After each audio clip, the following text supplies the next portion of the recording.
Well, hi everybody. Welcome to another episode of the Godcast. My name is Father Alex. I'm the Vicar of St Matthew's Church. I'm the host of the Godcast, and I'm also the author of Our Daily Bread from Argos to the Altar, a priest story which is out now and available in all good bookshops.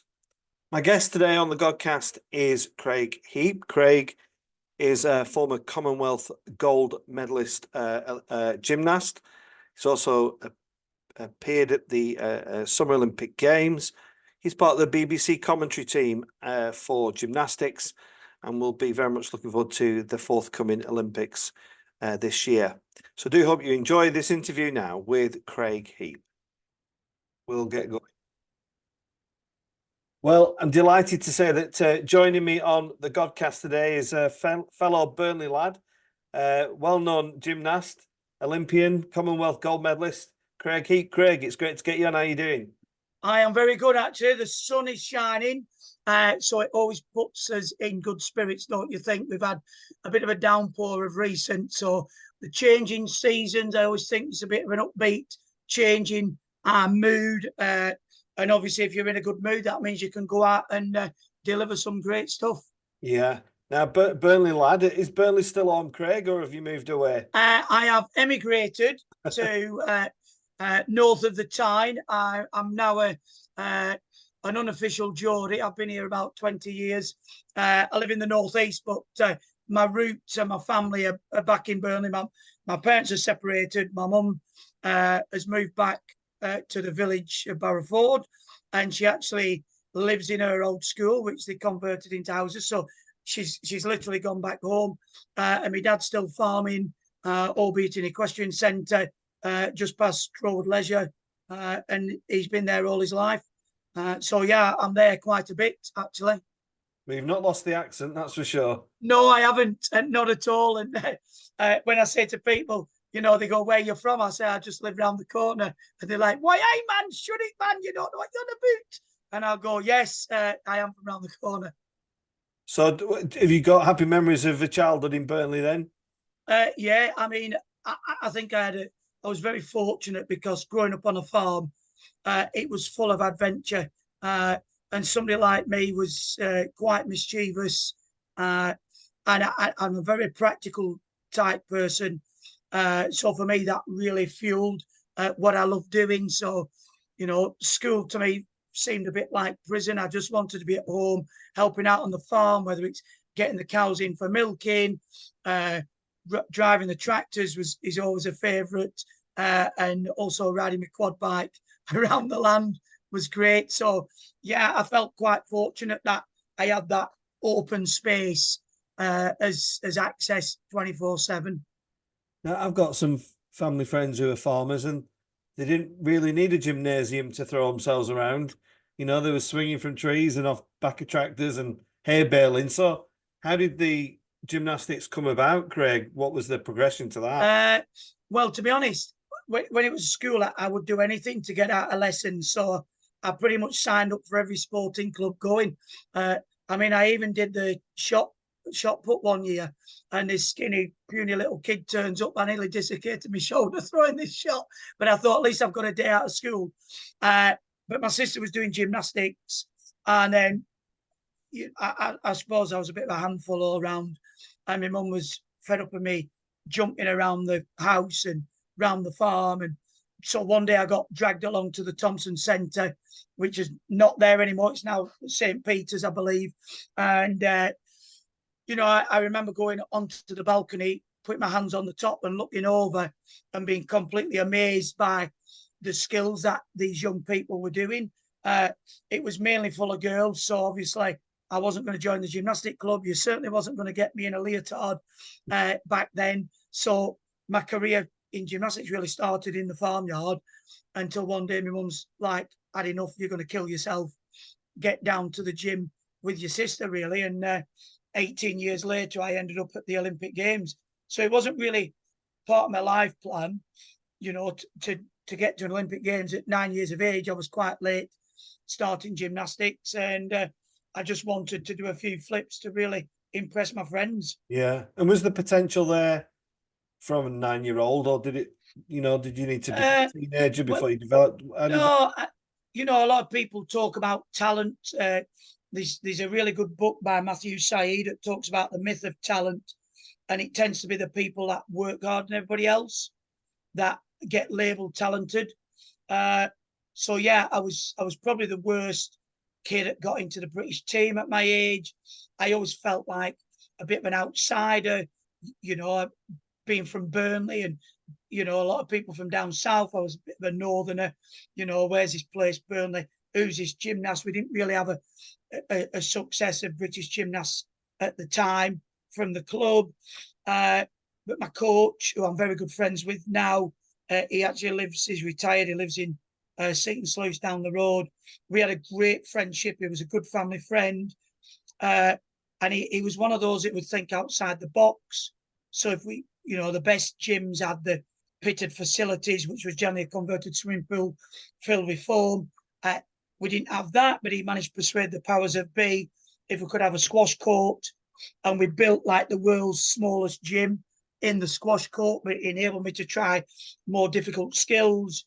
I was a bit rough and ready back then, I think, but I just used to go for the difficulty. And then it was years later when I tidied things up. But I wouldn't say it was until I didn't become British champion till I was about 18. So it was quite a long journey, but I think it's the desire inside which is the test of any performer or anybody that becomes high level in something. It's that hours of practice. And making a very loose connection, Craig, to faith. I suppose there's got to be a leap of faith with gymnastics, hasn't there? Were you naturally quite a fearless kind of young guy, or was there a bit of kind of this standing on the cliff edge? Should I? Shouldn't I? Just tell us a bit about overcoming those fears. Well, yeah, I think when you're young, you tend to be a bit fearless, don't you? I mean, I've got two young children, and both of them come to my gym here. And they want to throw themselves in the pit, and I have to make them aware of the danger aspect of doing things. I mean, before pits, if I've been on the high bar, you'd have four of your best friends holding a crash mat, a bit like jumping out of a burning building to catch you, and trust me, they're your best friends in the whole world. You don't want to upset these guys, otherwise they don't run so far with the mat. And I think a lot of it back then is because we didn't have the pits where you could just pretty much land on your head.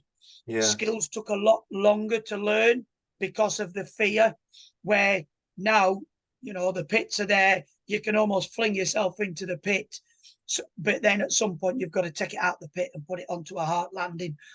But I remember we had a really good diving set up at the Thompson Centre, and we used to go swimming on a weekend. And I remember as a kid just jumping off the 3-meter board, tucking in and see how many somersaults I could do, and like dive bombing into the water, landing on my back. Well, now if I go up to 3 meters, I look off. I'm thinking, oh my word, what am I doing up here? So I do think you become fearful as you get older, maybe because you just become a bit wiser.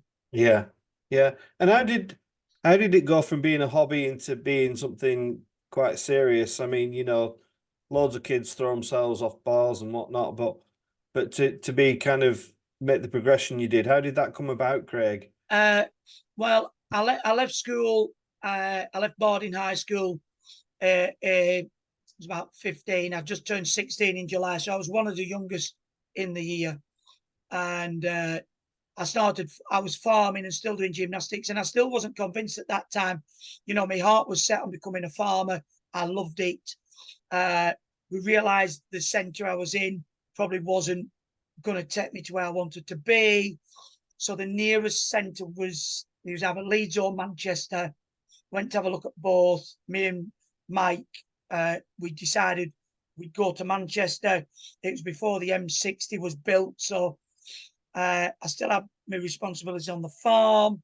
So it was up at 6. I remember in the house at 12:30. I had half an hour to get showered, changed, put some food down my neck, drive to Basnet Street to pick up my coach, we'd drive to Manchester, like race there to get there in an hour, and then I'd train for 6 hours with an hour's break. We used to get back about 10:30 of an evening and then back up at 6. I mean, and we did that for 2 years. It was, I would probably say, the most challenging part of my life. I felt I was probably at my lowest mentally. You know, my dad was not happy because all the jobs weren't getting done on the farm because, I wasn't there all day. My coach wasn't very happy, the one that was leading the club in Manchester, because I'd turn up and I'd done a full day's work and I was exhausted for training. So there were some pretty dark times, really. And I think if you look about faith, I'm not probably the most religious person, but there was certainly some dark days there, where I was really low. And I felt trapped and I didn't know where to go. And I always feel sorry for people like that because, they often don't reach out and it's probably too late, and it's probably something that you deal with quite a lot, I would imagine, at the church. And I always say to people, you should reach out and ask for support. And then I made a decision, I was about 21, to go and train full time with the British team. That was a tough decision family-wise because of farming being in the family for generations. And I really felt like I'd let my parents down, my family. Not long after I left, my parents got divorced, and I felt quite a lot of guilt around that because I think the stress of the farm and that played a part to my parents splitting up, and it was a burden that I think I've carried for quite a long time. Maybe, you say maybe if I'd have been at home, maybe I could have helped things. So that I think that was a driver for me to make sure that when I went there, I was totally committed. I honestly believe deep down I trained harder than anybody else, and that's probably why I had that driver behind me to make sure I was as successful as I could be. In '98, captaining England to their first team gold medal, I think that gave me a bit of belief that maybe I was good enough to become an Olympian. And 2 years later, representing Great Britain at the Olympics, and then again at the Manchester 2002 Commonwealths. Yeah, and how did you overcome those mental challenges, Craig? Because I mean, I've had a real world other than being a vicar, working in retail. We used to have lots of elite sports people come and talk to us as about management and leadership, and we've had some wonderful speakers. I can remember some outstanding people talking, including Adrian Morehouse, who won an Olympic gold medal. What was the key to getting over those mental challenges? How did you get through that? I think sometimes you just need to step back and just take stock of the situation. Are you being realistic with your goals and expectations? And I really feel sorry for the generation now because I don't think their expectations align with the amount of effort they're willing to put in. You can become quite famous. A lot of people, young people, want to be famous for doing not a lot. They want to make money without, long things worth working for take time, and you need patience. And I always say this to my son, Dexter. I go, you need to work on your patience, son. It doesn't happen like that. And so I think when I was really down, I would look at where I was and then maybe look at my options. Am I being, unrealistic in my goals? Have I got the skill set to get to an Olympics or whatever? And then maybe look at why am I failing? What's going wrong? Gymnastics is quite easy to evaluate. We had 6 pieces of apparatus. Before I was successful at the Commonwealth Games, I was reserved for 94 Commonwealths. I was reserved for 96 Olympics. That was a pretty low point. But after taking a bit of time out and reevaluating, I realised I had an Achilles heel, and that was the pommel horse. I was good at 5 pieces of apparatus, but not all 6. And I needed to do something about it. And I went back and I did. I worked extra on that piece of apparatus for 4 years. The coach didn't tell me to do that. My mum, my dad, nobody. It's got to come from inside. And I think we all know that, really. We all know there's something that, it's this manana, I'll do tomorrow. And I've listened to loads of speakers, and actually I'm a good friend of Adrian Morehouse, and he's a great guy. I remember him coming to speak to us at gymnastics, and there was a thing about eat the frog, and it's probably the worst thing you've got to do that day, but actually, get up and get that done, whether it's a difficult situation, whether it's go to the gym, whether it's a task you don't want to do. If you get up and eat the frog, get it out the way, the rest of the day is a bit of a breeze. So yeah, I think I've always been really good at reflecting, and I'm one of those people, actually. I quite like failure. If I've been successful in a competition, I go back and I don't feel the motivation. Whereas if I've not done well in a competition, I can't wait to get back in the gym, and I can't wait to put it right. That's a real driver for me, and a lot of people say to me, "Oh, you can't do this and you can't do that." A lot of teachers in school said I would probably not amount to anything. But looking back, they were probably right. I was a terrible student. I'm embarrassed a bit about the way I reacted in school. I wasn't a nice person. But I think it reflects a bit to the chimp paradox, where it's all about survival. I was the only gymnast in a male, an all boys school. So I could have quite easily got bullied. But I chose, I think you develop coping mechanisms. So I became the class clown, and that was a way of dodging getting himself beat up, I think, really. And I think that's where I've developed my sense of humour. I work as a motivational speaker now, and it's, for me, it's all about engagement and laughing and joking, and I want to make people laugh. Well, that's a skill set I got through a really difficult situation where other young people might not have come out of it so well. So I feel quite blessed. Times were tough, but it's really developed me. Yeah, I think there's some really helpful stuff in there, and I think success is relative, isn't it? But I think with my career, patience was something I was terrible at, and it's kind of a skill I've learned myself. And the other aspect, the sense of humour, is just so important, isn't it? It gets you through some of the most difficult challenges out there. And what was life like, Craig, going full time? Because it's not like the Premiership academies, is it? When some of these young lads are on like 20 grand a week, and they're only like 17. Yeah. Being a professional gymnast at that time, what was that like? Well, I mean, there was nothing. There was no lottery funding. I just felt that so lucky that somebody at British Gymnastics had faith in me. So training was free, accommodation was free. So really, you don't need much more. And so instead of getting up at 6 o'clock to milk the cows, I wasn't in the gym till 7 o'clock. So I felt like I was on a holiday camp. I really did. I still got up at 6 o'clock. I was very meticulous. I'm a big planner. I'm still old school. I have a diary now. I write a lot of stuff down. Yeah. I've got all my training diaries from when I was at the Thompson Centre. I recorded everything. So I used to get up at 6 o'clock, have a cup of coffee, and I'd go to the gym, having looked at my plan ahead, ready, where some of the guys, were in the gym at 7:15. They'd literally get up at 7:05, pull the tracksuit bottoms on and go to the gym.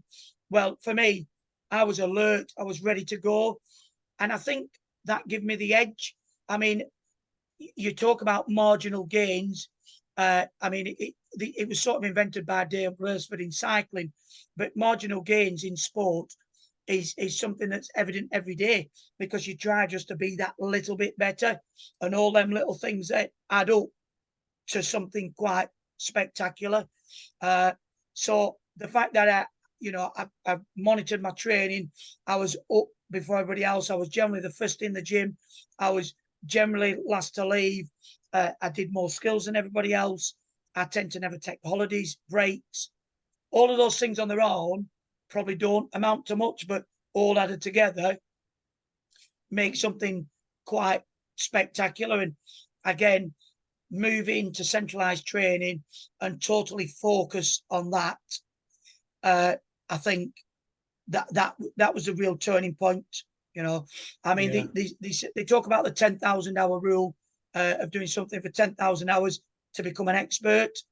That only works if you apply something called purposeful practice, which means it's just not about turning up. Loads of people can go to the gym. I go to the gym a bit more often now in the morning, and I see people at the gym and they spend most of the time pouting and or whatever on the phones, and then they go, well, I don't look any better, and I go, yeah, because you've been in the gym an hour, but you've actually done about 5 minutes work, and that's the same in anything. Whatever you decide to do in your life, it's not just about turning up. It's not just about doing them 10,000 hours. You've really got to apply yourself. Yeah. And I don't want to pry too much into your private life, Craig, but when the success started to come and you were starting winning trophies and whatever, did the family aspect improve? Did they kind of, as you were becoming more successful, did they kind of see the value in why you'd left the farm and why you'd gone for full time? Yeah, I think so. I mean, I think I think my mum got married to stay married forever, and I'm a big believer in that. I think it's quite easy now. I'm a very family orientated person. I'd like to think I've got good morals, and I tend to think about other people before myself, and I'm very trusting, which doesn't always work for the best, but I'm the type of person where I feel like if I mistrusted everybody, then what a life would it be? I like to put my faith and trust in people and wait for themselves to let themselves down. And I don't know. I think you'd probably have to ask my parents, was it worth it? I'm not sure. I'd like to think I did my best for them, and that's all they ever said to me. I mean, I was blessed. I didn't have pushy parents. I've met a lot of pushy parents when I started coaching gymnastics, and even at my centre now, you see them. I get my son into sport and my daughter as much as possible. And they go, oh, they're going to be gymnasts and all this. And I'm like, I've no idea. They've got to choose their own path in life. And that's it, really. Support them as much as they can. But, I think the worst thing is trying to live your life through your children. It's pretty sad, to be fair. And I think there's lots of parents guilty out there for that. Yeah, I've spoken to people in football. I used to be a football ref, Craig, and I used to see kids being hammered by parents from a young age, and it really put me off football, to be honest, in that regard. And spoken to Chris Casper, a Burnley lad who works with Salford, and just said, I just want the kids to enjoy it. I just want the kids to enjoy it. Craig, I want to ask what winning medals did for you. What was the what did it do for you? It actually made me very contented. I think that's the word. I think everybody has doubts in their life about what their ability might be. And, as you see from your walk of life, that life isn't fair, and people get taken far too early in their life, and people live a long and rich life, and it doesn't always seem fair at times. And we often chase success but a lot of people, I don't think, realise what success really looks like. You know, for me, success is not about standing on a podium and winning medals. I think for me, success is about being able to work really hard at something and then get rewarded for how you feel that it should be. I mean, yes, I had 2 Commonwealth Gold medals, but actually my greatest result was my Olympic Games. I achieved my personal best score and I was 32nd, you know, and I do lots of talks. And people would look out there and they come over at the end and they all want to look at the Commonwealth Gold medals. And I said, well, there can only be one winner. Does that mean everybody else is a failure? You know, and when I went to the Olympics, I'd failed to get there in '96. 6 weeks before the Olympics in Sydney, I broke this hand in 2 places. I didn't think I was going to go. And then I went out and had the best competition of my life.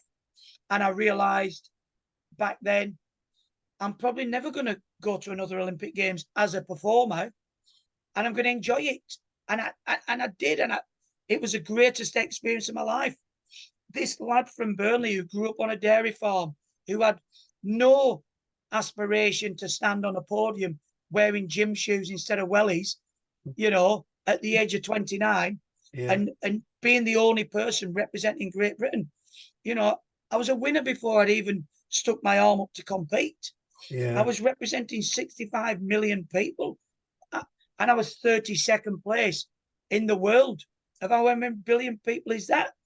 So when people say to me, 32nd, oh, well, at least you went, in some sort of condescending way. And I'm like, look, don't be sad. It was the greatest thing I've ever done, you know, and I think it's given me the mindset now, which I've transferred into what I do and my own mental health management is when I go to bed of a night, I think about delivering my personal best every day, which I can do. And I would admit that people at the centre might email and complain and going, you know, your staff, this person looked very miserable today, you know. Well, I said, well, have you never had a bad day? Do you ever, you know, can you honestly put your hand on your heart and say you've knocked it out the park every single day at work?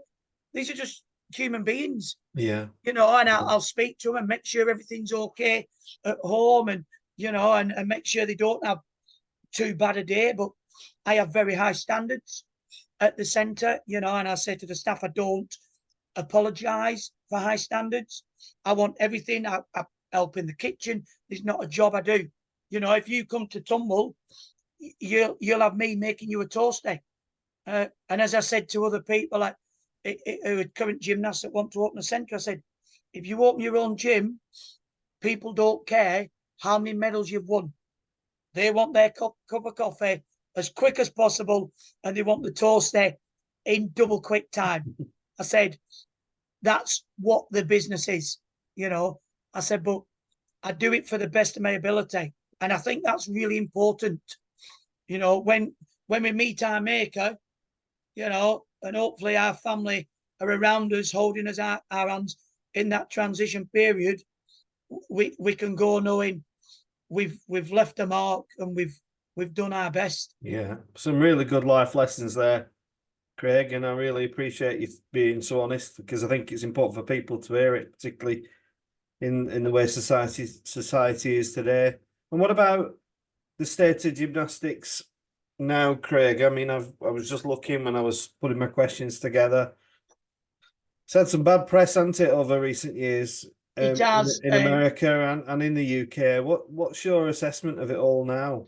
I do think, I mean, it is a bit of a hot topic, you know, and I'm quite happy to talk about it because, again, for people that are watching, I'm going to state this is my opinion as a former gymnast. You know, I'm not speaking on behalf of any other governing body. I think what happened in America was absolutely horrendous. I mean, that was a sexual nature with the doctor. It had been involved for years. And I almost think, you know, it must be very difficult as a parent. And I'm not going to blame parents at all, because I've been outspoken in the past and people saying it's a parent's fault. Are you saying it's a parent's fault? No, I'm not at all. But these people are very good at weaving themselves into family situations. And in the United States, if you become an Olympic champion, which the women's team have been so dominant, it's life-changing. You know, these people become stars overnight. They become millionaires, a bit like you've seen on the sidelines of football matches. These people will almost do anything to turn their kids into stars. And that's when they become really vulnerable, because they're almost seeing the glitz and glamour. I mean, you know, look at the doctor. He's been a doctor for 20 odd years. And this person's wanting to spend all this time with my child because they spot potential. So the parents have been conned into going, well, this person is a doctor, he's high up. And I feel sorry for the parents that have been conned into what's happened, because believing they put the trust in these people. I mean, I recently watched a documentary on ITV. The guy who's in question, Stan Wild, as a gymnast, I went to York, and somebody said to me, in fact, it was my wife, and she said, I can't believe this guy had dorms in his cellar of the gym. And I said, well, back then, that's what happened. Like, there were no funding, you know, for British gymnastics. I went on training camps to a gym in not York, it was in Crewe, and they couldn't afford to put us in hotels. There was a boxing dome above the boxing gym. All the lads took the sleeping bags, and you know, we all went upstairs, and all the lads slept together. You know, and nothing went on, as far as I was aware, in that time. But then I look back, you know, and I feel really sorry for these people that have been affected, because, you know, the measures have completely changed now. I mean, we're very hot on welfare and stuff like that. I mean, I've always had, when I was a coach, an open viewing policy for coaching. I have now. I mean, we have a centre, but it's not an elite centre. But I've got a balcony where parents are welcome. Whenever I've been coaching in another club, I've always welcomed parents in, because it's not as well about protecting the kids. You've got to protect yourself as a coach. Yeah. You know, and the allegations and I guess this goes, you know, it's in every sport, you know, and probably within the church as well. You know, it's quite historic. Yeah. In the Roman Catholic Church. Yeah. And so times are changing, and I'd like to think we are in a lot better place now. And the people that have been affected, you know, they're very brave to come forward and stand up to these people. Yeah, I couldn't agree more. I mean, some of the institutional kind of abuse that's gone on in the Church of England, as well as is absolutely awful. And I'm just grateful that, like you say, you've got to protect yourself and you've got to protect others. That things seem to be improving, Craig. And as we get to the Olympics this year, big year. I guess you're part of the BBC setup again, are you? Yeah, it's always this nervous wait, like the athletes are waiting for selecting. Same for me with the BBC. I mean, this is another organisation that's changed, because if you think 50 years ago, you would have never had a regional accent, No. you know, on the BBC. No. I've been compared to the Johnny Vegas of commentating, and people go, "What's wrong with your voice? Are you a heavy smoker?" I'm like, no, I just sound like this all the time. But yes, I've covered Olympics since 2012, and I absolutely love it. It's probably the one of the perks, I would say, about my gymnastic career. You know, and again, I never thought that I'd be getting to travel the world and cover these events for the BBC. And I really think we've got a good team this time. I mean, I'm from a generation of not winning medals, just to go and turn up. And it's credit to the system. Yes, I know the system's got its flaws, and that's been evident through all these channels. But I'd like to give a shout out. We have got some fantastic coaches in Britain, and not abusive coaches, that have been really successful. Max Whitlock has won Olympic gold medals. He's got the greatest coach relationship going. My coach from Burnley lives down the road. I take him out every year. He comes round for Christmas dinner. We've got a great relationship. Who's been a mentor. There's thousands of great coaches out there which have got us into, a nation in gymnastics. And if you look at sports that have really done well in the last decade, gymnastics has been one of those. I mean, Max Whitlock will be going for his 4th Olympic Games, 4th Olympic medal, 3rd gold medal potentially on the Pomelos. Unfortunately, the Gadarova twins, they're injured, and I'm not sure Jess Gadarova's going to come back in time. But you've got Becky Downey, who's in her 30s now. She was at the Olympics in 2012. I mean, she's really proven that female gymnastics can be done at an older age, well into the 30s. I mean, you've got the Russian gymnast, Shusha, originally from Russia, represented Germany, and now, I mean, she's done 7, 8 Olympic Games in her 40s. And you think, wow, how is this woman going? I mean, she's only a few years younger than me. I'm in my 50s. And the thought of me going to the Olympic Games, it would be crown green bowling all the way. Well, I'm going to say, it's only 4 years away, Craig. Get yourself in tip-top shape. Yeah, and you've got Simone Biles coming back. Yeah. I mean, she had an absolute mare with this mental block in Brazil. I mean, she's really pushed the boundaries of gymnastics. I mean, she's a bit of, chalk and cheese. You love her or hate her. You've got the real stalwarts of gymnastics that like the grace and the beauty, who are not a big fan of the Russians. Not the Russians, sorry, the Americans, and certainly her style of gymnastics. But I love her. I think she's right up there. She's probably got 6 new moves, and as a female athlete, so powerful, and it's amazing. So I'm super excited to get to Paris and cover the success of the British team. Craig, it's been lovely talking to you. It's been lovely having a Burnley lad on. You're a guy that's full of enthusiasm for everything you do. I think you're a great inspiration. I think you're a great model to people in Burnley as well. We always, Burnley folk are very proud of people, and you're up there with the Jimmy Andersons and, and Jay Rodriguez. So thanks for that. And thanks so much for coming on the Godcast. I've really enjoyed chatting to you. It's been an absolute pleasure. And to all your listeners that tune in, I wish you all the very best. And remember, every day is not a holiday. You will have tough times. Surround yourself with positive people. That's key, and just keep the faith. Thanks, Craig. Thanks so much. Thank you very much.